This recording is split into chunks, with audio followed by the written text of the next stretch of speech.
Salve, salve, salve galera, bem-vindo a mais um podcast do esporte. Hoje, podcast do Brasileirão e um pouquinho também de seleção brasileira. Vamos falar sobre essa 25ª rodada. Eu queria começar rapidinho, um tema mais rápido sobre seleção brasileira. Venho, falei aqui, venho falando um pouco desses amistosos. Falar sobre esse segundo amistoso do Brasil contra a Nigéria. Mais um jogo em que a seleção não fez uma grande exibição, né? Vamos ser sinceros, eu acho que eu pessoalmente acho que o Tite perdeu uma grande oportunidade de tentar fazer algo diferente. O Tite, eu elogio o Tite, eu gosto do Tite porque ele tem as suas convicções, é verdade. Eu acho isso muito legal, eu acho isso muito bacana. Ele é um técnico que tem conceitos de futebol que eu concordo, que eu acho muito interessantes. O problema é que o Tite, nesse momento, ele está pagando o preço das suas próprias convicções. O Tite é um cara que ele não é ousado, e ele já falou isso. Tá? Não espere me ver fazendo tirar um volante para pôr um atacante, como muitos comentaristas às vezes pedem. Tem que ser ousado, tem que fazer algo diferente, tem que tentar fazer algo diferente, né? Tentar mudar alguma coisa. E muito desse diferente que eles falam, que eles comentam tira um meio de campo, coloca um atacante, tenta fazer algo, colocar o Brasil mais para cima. E isso não é algo que o Tite faz, não é algo que ele está habituado a fazer. O Tite tira um atacante, põe outro atacante, às vezes um meio atacante, aí sim põe um atacante. As mudanças do Tite não são muito bruscas, né? Ele é um cara muito mais contido. E nesse momento, eu não concordo muito dessa de o cara tem que usar, o cara tem que mudar. O Tite tem esse estilo de jogo e muita gente elogiou ele por esse estilo de jogo. Então eu acho que ele não tem que mudar o seu jeito de jogar, o seu jeito de pensar futebol só porque não está funcionando agora. Mas a grande questão é aquilo que eu falei. O Tite hoje paga o preço pelas suas próprias convicções. Eu acho que sim, que o Tite tem que se manter fiel àquilo que ele acredita, é verdade. Mas são amistosos, eu acho que não tem. Eu não acho que não tem problema algum ele querer fazer algo diferente, não no sentido de, vou jogar com um volante a menos para pôr um atacante, não nesse sentido, mas no sentido de tentar mudar a base da seleção. Esse eu acho que é o meu grande ponto. Ele vai lá, ele convoca alguns jogadores, desfalcam, ele desfalca alguns times muito importantes no Brasil, caso o Grêmio, Flamengo, Palmeiras, o próprio Atlético Paranaense também. E aí, por exemplo, eu cito o caso do Gabigol. Ele coloca o Gabigol no segundo tempo desse jogo contra a Nigéria para jogar alguns minutos, né? Não estou falando aqui que o Gabigol seria a solução de todos os problemas. Não é isso que eu estou falando. Eu estou falando que são amistosos, né? O Tite poderia ter começado o jogo de Senegal, o jogo da Nigéria, com uma seleção diferente, uma seleção menos previsível, né? Usar o bom momento, por exemplo, do Gabigol, um bom momento do Everton Cebolinha. O Everton dessa vez ele jogou muito mais tempo nesse jogo contra a Nigéria, mas no primeiro jogo não, ele entrou no segundo tempo. Então é isso que eu estou falando. Eu acho que o Tite ele precisa mudar a postura dele em relação aos amistosos, a forma como ele encara os amistosos, porque se ele entra com uma seleção alternativa, um time diferente daquele time base, aquele time de confiança que ele tem, as críticas seriam, acho que, muito mais suaves. Viu dois empates, mas olha, o Tite jogou com um time com uma variação muito diferente, com uma seleção muito diferente daquilo que a gente está habituado. Então o empate ele é aceitável, né? As pessoas costumam ser um pouco mais brandas em relação a essa crítica. Então eu acho que perdeu uma grande chance de tentar fazer algo diferente, né? E aí é o que eu falei, desfalca o Grêmio, o próprio Flamengo, né? Rodrigo Caio nem entrou, por exemplo.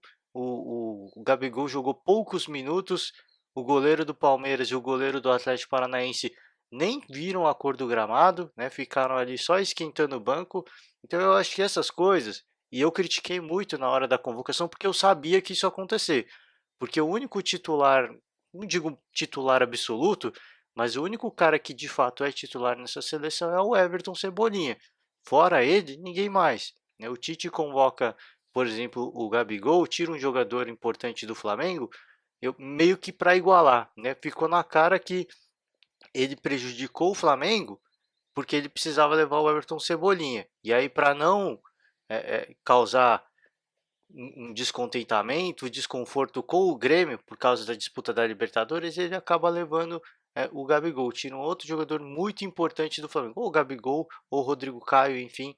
Mas fato é que eram jogadores totalmente dispensáveis nessa convocação, porque o único cara que era realmente importante, que ficou claro e evidente, pelo que a gente viu do Tite, é o Everton Cebolinha. Fora ele, mais ninguém. Então, é é aquilo que eu falei, né? E eu vou seguir falando isso. É, o Tite, eu acho que ele tem que ter um pouco mais de sensibilidade. Ok, ele é o técnico da seleção brasileira, ele tem que convocar é, quem ele acha que está no melhor momento, quem que ele acha que vai representar melhor o Brasil, né, nessa seleção. E, obviamente, o, o Gabigol no Flamengo, o Rodrigo Caio representam aí dois jogadores que vivem de fato um bom momento, né? Mas o grande ponto é que ele, na cabeça dele, dentro das convicções dele, ele sabe que é, ele não vai dar muito espaço para esses jogadores. Por quê? A dupla de zaga é consagrada. Ele não vai pôr o Rodrigo Caio.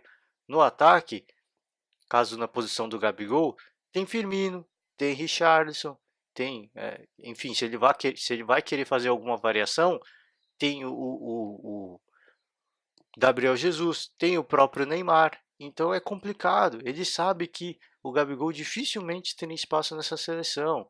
O que eu penso é que ele quis, obviamente, levar o Everton Cebolinha, porque é um dos caras que é praticamente titulares. Ele quis muito testar o Matheus Henrique, e aí para compensar a balança ele teve que chamar o Rodrigo Caio e o Gabigol. Então, cara, se você tá com medo, você não pode convocar com medo. Convoca o Matheus Henrique e o Everton Cebolinha e que se dane o resto do mundo. Eu tô chamando dos caras que eu quero chamar. Então o que fica, não sei se foi isso que aconteceu de fato, mas o que fica parecendo é que foi isso. As convocações do Rodrigo Caio e do Gabigol foram para compensar, né? Para ninguém criticar que, olha aí, ó, os caras vão disputar a Libertadores e ele está favorecendo o Flamengo, né, no caso. E aí o goleiro do Palmeiras também vive um bom momento? Vive, mas era uma convocação totalmente dispensável. O goleiro do Atlético Paranaense igual, né? Porque são times que estão no topo da tabela, estão um segundo turno agora decisivo do Campeonato Brasileiro, e são jogadores que são muito importantes. Claro, no Flamengo não está fazendo tanta diferença, mas no caso do Palmeiras é uma convocação que pesa, porque o Everton é o titular absoluto. Tanto o Jailson quanto o Fernando Praz, que entraram aí nessas duas partidas, são caras que estão fora de ritmo, têm uma idade mais avançada. Então, não digo que prejudicou muito o Palmeiras, porque são dois grandes goleiros também, mas, cara, são convocações desnecessárias. Ele sabe que o goleiro não vai entrar só num caso, numa contenção, né, numa lesão, enfim, numa indisposição, coisa que não aconteceu e que muito dificilmente iria acontecer, né? Então, essa fica a crítica. O Brasil não fez uma grande exibição, já falei aqui, e eu não vou criticar o esquema de jogo do Brasil. Eu acho que não tem porquê. É amistoso, você vê que tá claro que o local, o calor, falta o calor da torcida, né? Tentaram dar ingresso ali para tentar encher o estádio, não encheu o estádio mais uma vez, fica a crítica. Então, são vários fatores, né? Tem um lugar muito quente, a arquibancada que não está cheia, então isso desmotiva muito os jogadores. É um amistoso que não vale absolutamente nada, então os jogadores jogam com ainda menos vontade. Então eu não critico a atuação da seleção brasileira, como muita gente vem criticando, preocupada aí. Ah, é o quarto resultado negativo, entre aspas, aí. É o quarto jogo que o Brasil empata. Cara, isso aí para mim pouco importa, né? Esses dois amistosos não serviram para absolutamente nada.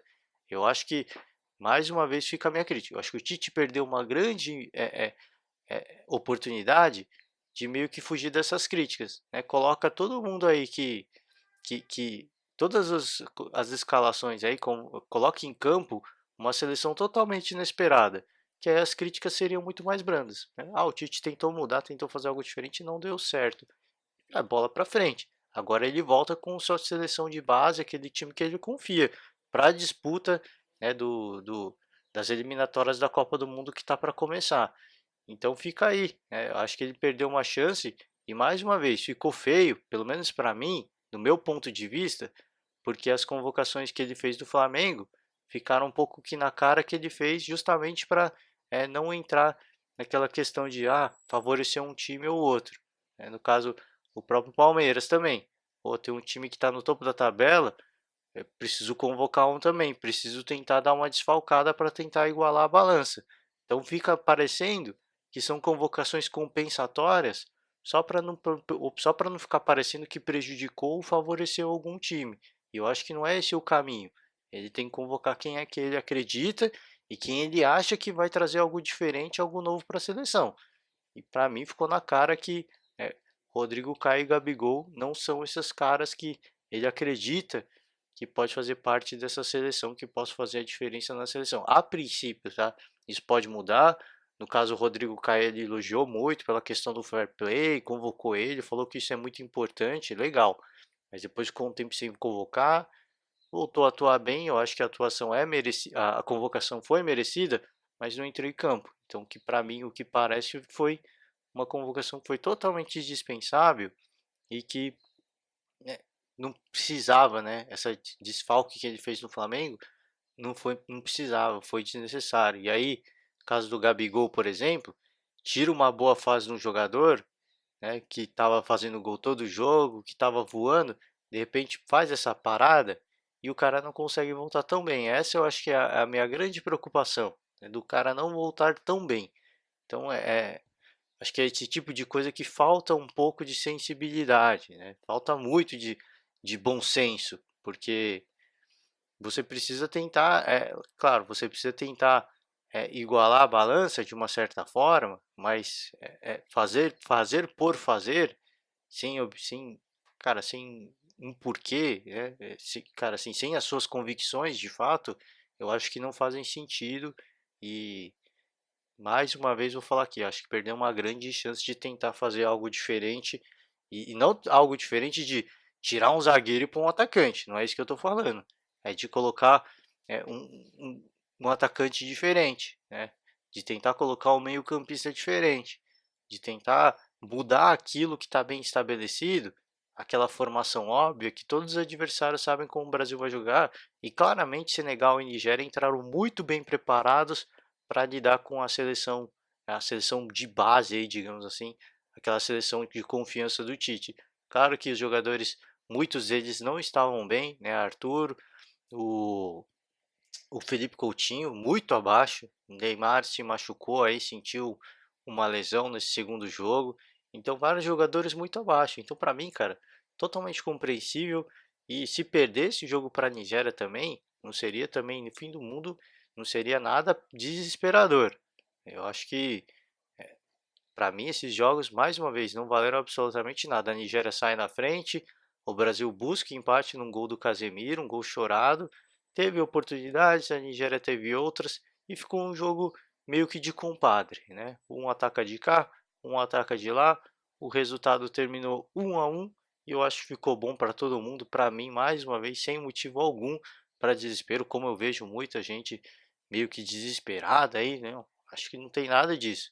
O que eu concordo é, ele desfalcou desnecessariamente alguns times, para quê, né? Essa é a grande pergunta. Para que ele desfalcou alguns times? Eu não entendo também, mas isso é coisa que só o Tite vai poder responder e eu fico na expectativa que para as futuras convocações, para que ele realmente, ele, ele que fala que tem as suas convicções, que ele não sai delas, eu espero que ele realmente se firme e se alimente das suas próprias convicções, porque o que pareceu, pelo menos nessa convocação, é que ele fez coisas para compensar e não seguindo as suas próprias convicções. Então fica aí essa crítica, mas em relação ao resultado, acho que isso pouco importa, né? Foi um amistoso, o local foi muito mal escolhido mais uma vez e eu não tenho que fazer crítica nenhuma aos jogadores porque cá entre nós, né? Você ir para o outro lado do mundo, alguns jogam na Europa, né? Ir lá pro extremo extremo leste do mundo, ali na Singapura, fazer um jogo num lugar extremamente quente, né, com uma torcida, estádios que não enchem, cara, não tem absolutamente nada que julgar os jogadores. Os jogadores fizeram o que podiam, né, estavam visivelmente cansados, sem muita empolgação, e isso faz parte. Muito disso passa por conta da escolha do local. Se tivesse escolhido o Brasil, por exemplo, para fazer esses jogos, a gente veria casa cheia e muito mais vontade dos jogadores de buscar um resultado diferente. Então, fica aí, né, essa lamentação e a expectativa de que as próximas convocações façam pelo menos um pouquinho mais de sentido em relação às convicções do próprio Tite, aquilo que ele sempre fica falando. Então fica a nossa expectativa. Vamos seguir falar de Brasileirão agora, porque o líder está mais líder e parece que a cada rodada que passa fica ainda mais líder, né? Vendo todo mundo no espelho se afastando e segue o líder, o jargão vai seguir, segue firme e segue. Parece que eu falei no último podcast, né? Muito cedo falar isso, mas me parece que pintou o campeão, porque o Flamengo joga muito e mesmo quando as coisas não, mesmo jogando muito e quando as coisas parecem que não vão acontecer, o adversário ajuda. Caso o Atlético Paranaense fazia anos, anos e anos e anos que o Flamengo não vencia o Atlético lá, e o primeiro gol saiu numa jogada absolutamente lamentável do Atlético Paranaense. E teve aviso, né? Não dá para dizer que ninguém avisou. O Atlético Paranaense tentou sair com a bola uma vez, tomou um susto, tentou sair outra vez, tomou outro susto. Aí na terceira o Bruno Henrique não perdoou. Ficaram trocando passe, tinham 3 jogadores do Flamengo na cobertura, e aí o goleiro foi sair ali errado. O Bruno Henrique interceptou o passe e fez o gol. Só teve o trabalho de fazer o gol. Lamentável esse gol do Atlético Paranaense, é vergonhoso, tá? Vergonhoso porque o jogo foi em casa, foi na Arena da Baixada, porque esse tipo de gol é absolutamente inesperado. E isso aconteceu também pro lado do Flamengo, né? Fica outra crítica também, que teve uma saída errada do Flamengo também, e o Atlético quase se aproveitou disso. Então, esses times que jogam aí com muito passe, muito troca de passe, de sair trocando bola do seu campo, não tem demérito nenhum às vezes dar o chutão, né? Fica aí o, a lição aprendida. Às vezes o chutão, que parece ser feio, muitas vezes impede um gol desnecessário, que foi o que aconteceu. O Atlético toma o gol e aí para fazer no Flamengo é muito complicado, né? Não acontece. O Diego Alves ainda teve que fazer acho que uma grande defesa, se de repente toma um gol. O Flamengo, além de tudo, além de jogar muito, jogar para cima, tem um excelente goleiro, tem um grande goleiro que é esse Diego Alves. É impressionante a fase que vive também a defesa e o goleiro do Flamengo. Então o time como um todo vive uma fase excelente e vem justificando essa liderança absoluta, reinando absoluto no topo do Campeonato Brasileiro. Muito bem, em ótimas mãos essa liderança, e o Atlético acabou tomando mais um gol numa jogada espetacular do Everton Ribeiro. Ele estava ali no canto, assim, na final da Copa do Brasil, o Cirino fez uma grande jogada ali para cima do Internacional, pagou o preço, né? Sentiu o gosto amargo de tomar uma grande jogada, porque o Everton Ribeiro tinha 2 jogadores na cobertura, ele fez um passe de calcanhar pro pro René, e o René fez o cruzamento na área para o Bruno Henrique matar o jogo, pôr a bola para a rede, um lance que ele ficou até meio perdido, ele não viu para onde a bola foi, mas a bola entrou ali caprichosamente, bateu no zagueiro, entrou, e aí terminou o jogo em 2-0. Mais uma vez, faziam 45 anos que o Flamengo não vencia o Atlético Paranaense lá na Arena da Baixada, e foi meio que uma revanche, né? Uma revanche daquele jogo da Copa do Brasil, que o Atlético eliminou o Flamengo nos pênaltis. Foi meio que uma revanche e mais uma vez fica aí a lamentação do primeiro gol, né? Que vergonha o Atlético tomar um gol desse, né? Lamentável. Mas enfim, isso acontece com todo mundo. Teve um gol pior ainda no jogo do Atlético Mineiro, eu vou falar rapidinho, mas é, que lambança, né? Que lambança, mas faz parte, né? Futebol é isso aí, e é o que eu falei, o Flamengo está numa fase tão boa que além de jogar bem, as coisas conspiram a favor, né? Os adversários às vezes ajudam. E foi isso que aconteceu. E todo o mérito, obviamente, eu não quero tirar o mérito também do Flamengo, que faz a sua marcação muito adiantada, e que esse erro só aconteceu porque a marcação do Flamengo dificultou muito, né? Porque se fosse um time, outro time, que eu pego o Internacional, o Internacional jogando em casa não, né? Porque jogando em casa o Internacional é muito agressivo. Mas pega aí um São Paulo, um Palmeiras, deixa um pouco mais de espaço, o Atlético sai com muita tranquilidade. Esse gol eles não tomariam. Então, dá o mérito também ao time do Flamengo que marca muito adiantado, que faz por merecer, faz com que essas force o adversário ao erro e o erro aconteceu e eles vencem mais uma e o que a gente tem que salientar é que um Flamengo que está sem o Arrascaeta, isso é muito importante. E uma coisa negativa é o Rafinha teve uma lesão na face, né, numa uma disputa de bola, mas o Flamengo, mesmo acho que sem o Rafinha, vai continuar virando muito bem, né? O Flamengo segue também sem o Gabigol, que estava na seleção, sem o Rodrigo Caio, e esses dois jogadores voltando, esse Flamengo vai continuar muito forte. Um time que vai seguir jogando muita bola, então cara, acho que a gente só tem que aplaudir. Já falei isso mais de uma vez, a gente só tem que aplaudir porque é um time que vem fazendo uma campanha absolutamente irretocável e que não vem, nem vem dando margem para má fase, né? Às vezes um time ou outro aí a gente costuma ver no topo da tabela, costuma ficar na soberba, né? Ver os resultados positivos vindo, aí começa a fazer um jogo desleixado aqui, um jogo desleixado ali, e aí a má fase vem com tudo, né? O Flamengo não vem dando brecha para isso, não vem com soberba em nenhum jogo, né? Eles vêm realmente, o discurso deles, quando eles falam que vamos na humildade, vamos seguir, isso é verdade, porque eles estão na humildade, eles estão levando a sério todos os jogos. A gente vê muito time aí que fica, não, vamos na humildade, vamos fazer o nosso e que não sei o que. Mas, meu, o negócio tá subindo a cabeça, né? Tá subindo a cabeça e eles não conseguem segurar e aí cai do cavalo e quando cai do cavalo dói, né? A torcida cai em cima.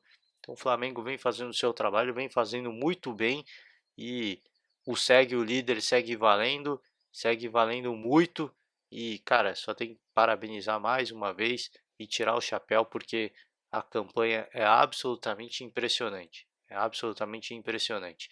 Vice-liderança o Palmeiras venceu o Botafogo finalmente um jogo bom do Palmeiras, né? Depois de 3 jogos muito ruins, finalmente um jogo que o Palmeiras rendeu melhor, mas o que fica a crítica, que eu vi muita gente comentando, e eu concordo, é que o Palmeiras faz uma boa partida contra um adversário que está mais embaixo na tabela.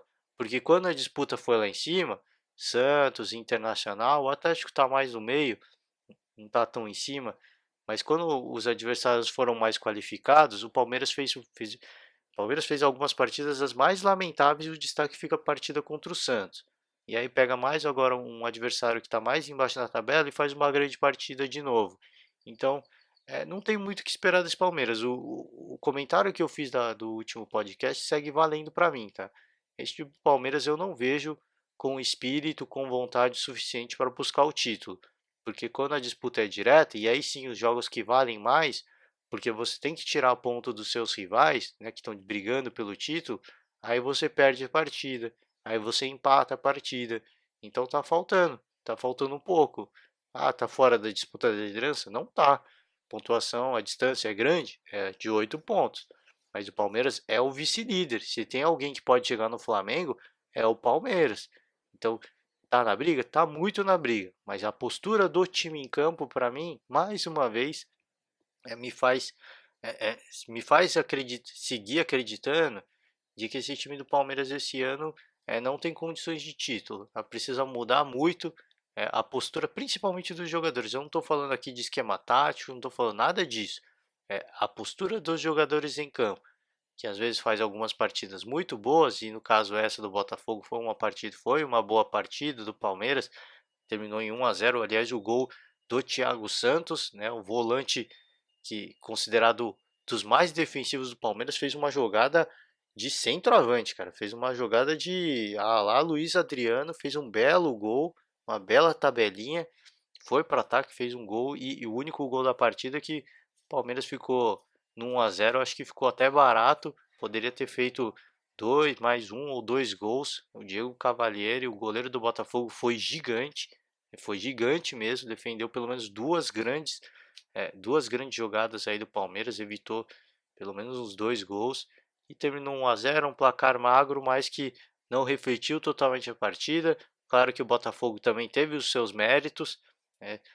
Teve os seus momentos na partida, aí teve momentos da partida em que teve até mais posse de bola que o Palmeiras, então tem todos os seus méritos. Aliás, o Botafogo que vai ter a volta aí do Alberto Valentim, técnico que era do Avaí, vai voltar aí pro Botafogo. Ele estava ali no camarote ali conversando com dando tendo uma conversa, assistindo o jogo e aí tentando conversar pelo rádio ali, mas é, é, volta ao Botafogo com a missão de, né, tentar melhorar a situação dessa equipe, né, tentar se afastar de vez da zona do rebaixamento, deixa o Avaí numa situação já estava ruim, agora perde o técnico, vai ficar ainda pior a situação do Avaí, né, infelizmente.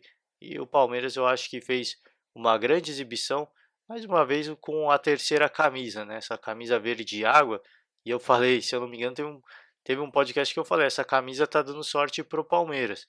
Acho que talvez, para quem é mais supersticioso, seja a hora do Palmeiras usar mais vezes, porque quando joga com essa camisa sai com resultados positivos e mais uma vez saiu com resultado positivo e só terminou no 1 a 0 mais uma vez, porque o Diego Cavalieri, que foi criado no Palmeiras, aliás, né, ele teve aí algumas temporadas, se eu não me engano, ele foi reserva do Marcos, ficou muito tempo na reserva e foi criado no Palmeiras. Fez uma grande partida, fez um partidaço e evitou aí mais gols do Palmeiras. Com essa vitória, o Palmeiras passou o Santos, que empatou com o Internacional e segue aí a 8 pontos do Flamengo. E falar rapidinho desse time do Santos, um empate de 0 a 0 com o Internacional, uma partida meio morna.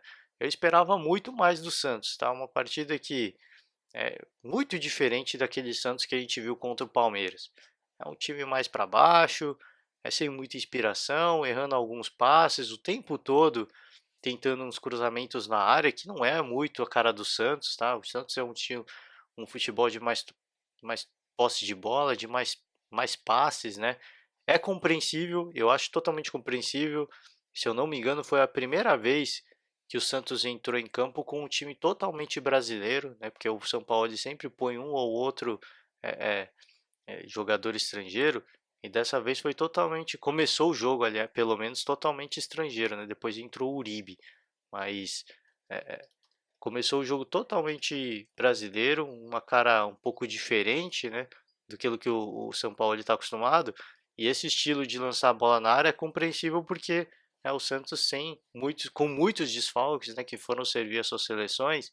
Então é um pouco compreensível, mas não é o estilo que a gente está acostumado. E um Santos um pouco abaixo das suas características, um pouco diferente das suas características. E o Internacional, que para mim claramente sentiu a falta aí do Odair Helman, né? Jogando no Beira-Rio, a gente se acostumou a ver o Internacional jogando pressão, né? Marcando o adversário muito em cima, pressionando o tempo todo. Começou o jogo até assim, tá? Mas o Santos é um time de muita qualidade de passe, então saía não tranquilamente, mas conseguia sair aí dessa marcação adiantada do Internacional. Mas o Internacional começou o jogo assim e foi perdendo, né? Foi dando mais espaço ao Santos. Claro que o jogo não foi um primor tanto dos dois lados. O Santos teve as suas oportunidades, chegou até a ter um gol no comecinho do jogo, 1 minuto e pouco de jogo. O Thailson chegou a fazer um gol. A barreira aqui do helicóptero, peço desculpas, galera. O Thailson chegou a fazer um gol aí no comecinho do jogo, 1 minuto e pouco, aí quase 2 minutos ele fez um gol, mas estava impedido. É um impedimento muito bem marcado, mas acho que um dos destaques da partida é esse Thailson aí, cara. O cara veio, hein? O cara veio, chegou e pediu espaço e agora parece que vai ficar no time mesmo. Uma joia do Santos aí, garoto da base. E o Santos, se souber trabalhar bem esse jogador, esse garoto, é um cara que pode render muito. Eu espero que o São Paulo ele continue dando sequência, porque ele chamou a responsa nesse jogo, tá? Ele não sentiu a pressão, não. Tentou alguns dribles desnecessários ali, se excedeu um pouco, mas conseguiu algumas jogadas muito boas. Um jogador que vem chamando a responsa mais uma vez e não vem sentindo a pressão de jogar na profissional. Eu acho que esse é o grande destaque. Ele vem, cresceu muito e parece que a cada partida ele vem ganhando cada vez mais maturidade e muita personalidade do garoto, né? Acho que esse é o grande destaque. Muita personalidade e acho que o 0 a 0 ficou de bom tamanho, né? Tanto o Internacional quanto o Santos tiveram as suas oportunidades, ninguém foi eficiente o bastante para abrir o marcador e o Santos com esse empate aí, infelizmente para a torcida santista, perde a vice-liderança mais uma vez pro Palmeiras.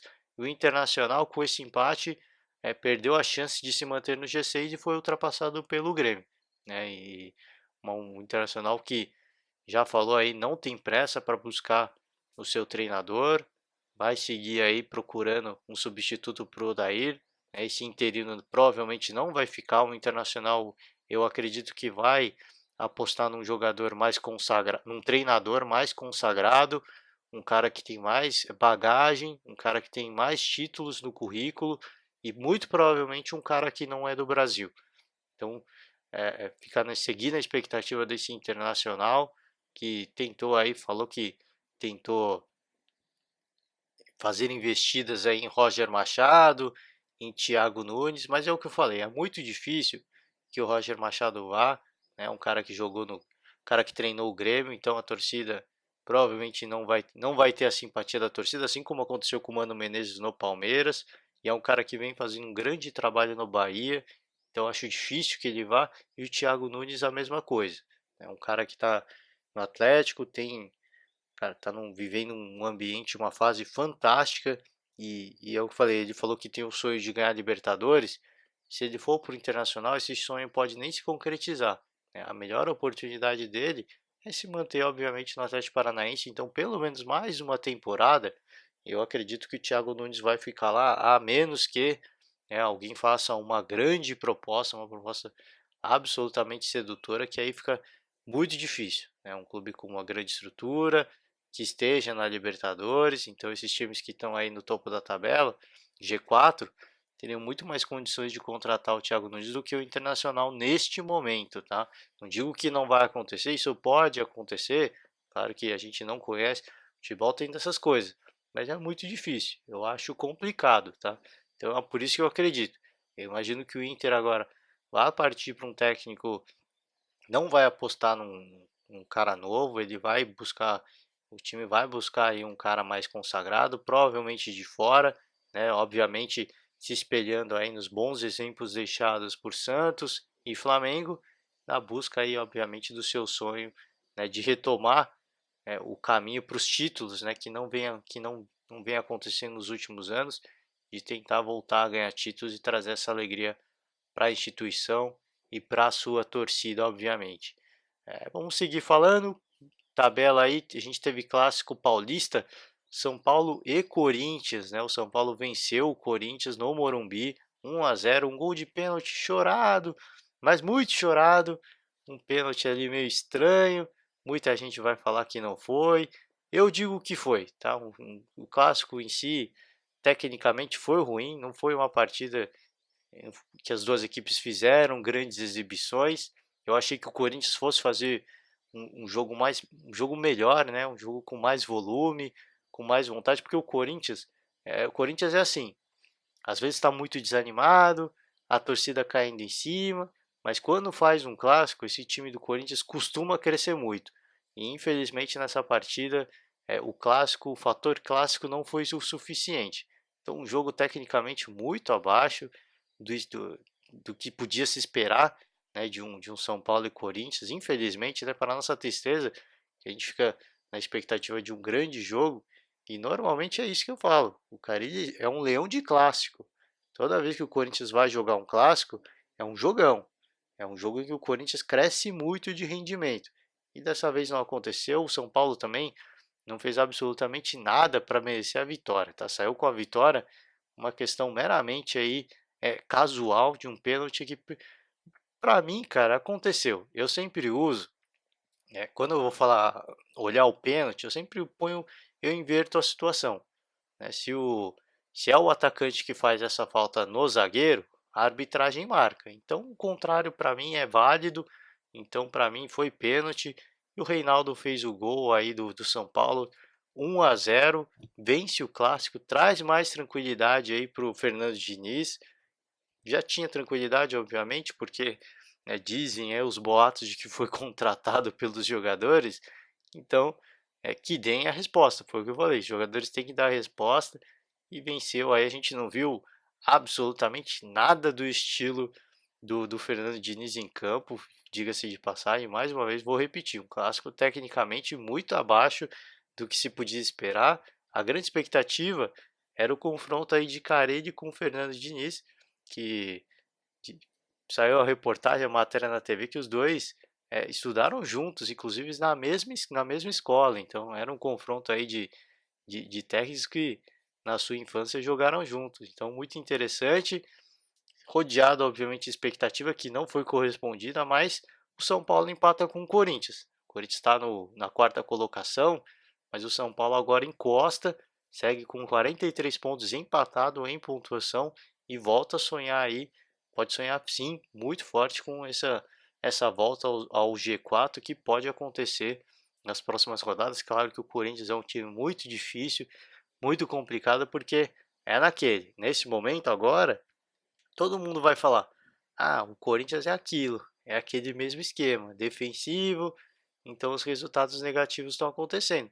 Mas é esse esquema de jogo do Corinthians que trouxe o Corinthians para essa situação de estar na quarta colocação da tabela.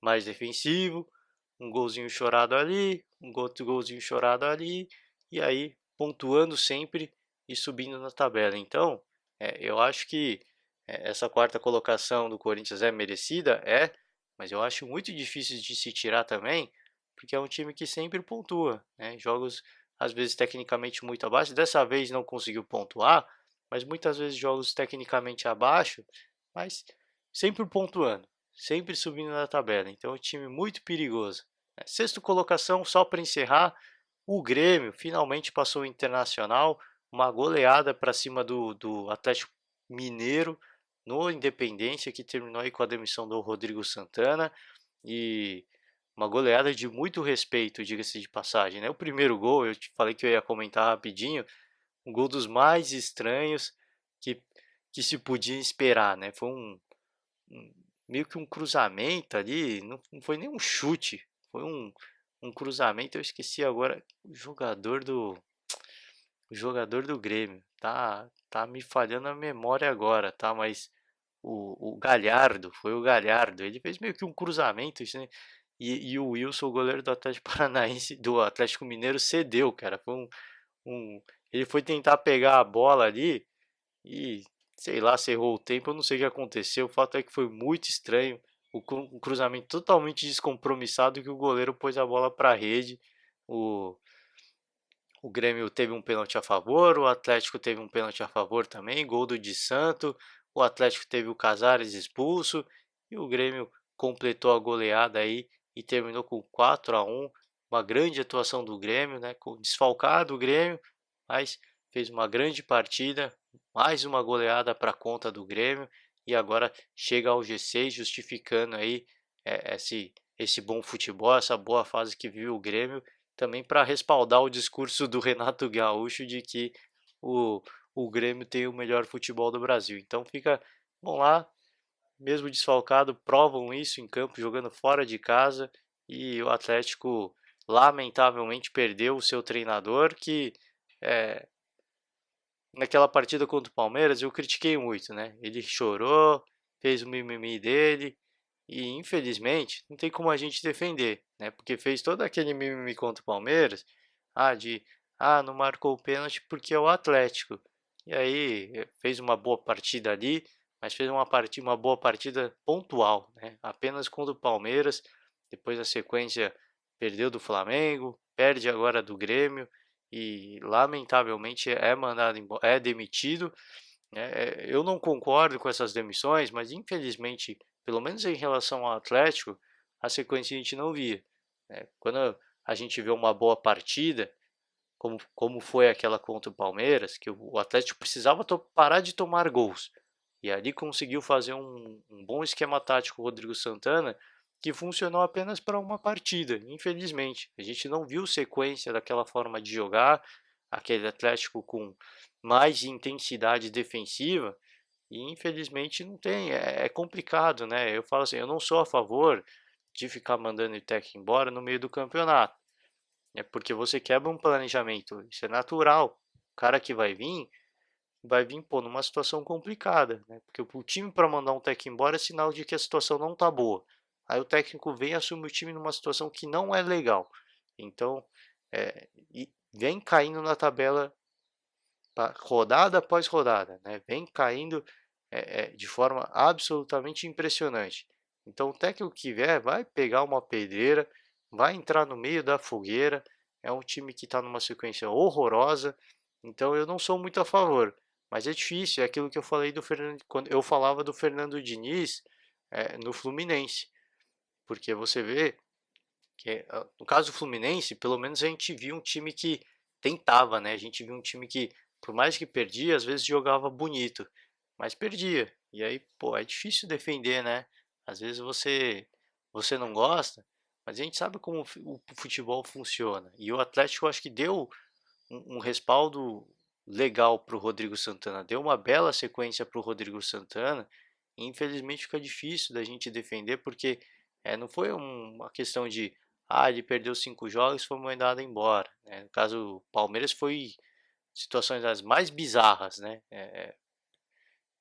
Obviamente que a fase não era boa, mas não estava perdendo jogos o Palmeiras e manda embora o técnico campeão brasileiro, né? O Atlético não, o Atlético estava perdendo jogos, o Atlético vinha numa sequência de derrotas é, impressionante, e mesmo assim o Rodrigo Santana teve sequência. Então é difícil, né? É difícil você dar um respaldo. Claro que eu não concordo, mais uma vez eu vou deixar a minha opinião, não concordo com isso, porque agora ele coloca o time numa situação ainda mais difícil, né? Tem que buscar um técnico novo, o cara vai vir, vai mudar o jeito de jogar, ele entra num ambiente totalmente desfavorável, um clube que está em queda livre, então é muito complicado, mas muito difícil você dar um respaldo, porque, mais uma vez, uma coisa que não dá para criticar o Atlético é pela falta de sequência. O Atlético deu sequência para o Rodrigo Santana e infelizmente essa sequência não se concretizou aí, pelo menos numa estabilidade, né? O time não conseguiu se estabelecer e lamentavelmente perde seu técnico. E agora o que a gente pode esperar pelo menos é que vai seguir em queda livre, porque uma troca de comando técnico, o time é muito bom, mas só ter um time bom às vezes não é o bastante. A gente vê o caso do Cruzeiro. Só ter um time bom, um elenco bom não é o bastante, e o Cruzeiro segue ali na zona do rebaixamento. Fala rapidinho aí de os times que estão lá embaixo, né? O CSA voltou para a zona do rebaixamento, né? O Ceará venceu do Avaí na Bacia das Almas, finalzinho do jogo, venceu do Avaí, do vice-lanterna. O Cruzeiro empatou com a Chapecoense, saiu na frente, né? Um golzinho no comecinho do jogo, do golzinho do Dedé, mas no finalzinho do jogo tomou o gol da Chapecoense, empatou, o empate não foi bom para ninguém. O Cruzeiro segue em 18º, o Avaí o 19º, falei, perdeu do Ceará, e a Chapecoense lanterna do campeonato, situação das mais complicadas, e a gente fica obviamente na torcida de tempos melhores para esses clubes que, mais uma vez, fico no meu comentário de que é legal ver a renovação, às vezes, né, de ver times que trazem algo novo, e no caso Cruzeiro, time com a grandeza que tem o Cruzeiro, está nessa situação, é das mais lamentáveis, né? A gente não gosta de ver, eu pelo menos, claro que a torcida adversária, os rivais, acham graça, tiram o seu sarro, mas para quem é torcedor do esporte como um todo, é horrível ver esse tipo de situação que está acontecendo, porque a gente vê várias e várias vezes no futebol isso acontecendo, né? Times em crise, mal administrados, né? E ver um clube chegar nessa situação, um time como o Cruzeiro, que recentemente foi bicampeão da Copa do Brasil, é inexplicável. É vexatório mesmo e está nessa situação, obviamente, porque a sua gestão foi absolutamente incompetente. Lógico que, obviamente, também com uma ajudinha aí dos jogadores, do elenco que cá entre nós derrubou dois técnicos, então o time só está nessa situação porque todo mundo ajudou.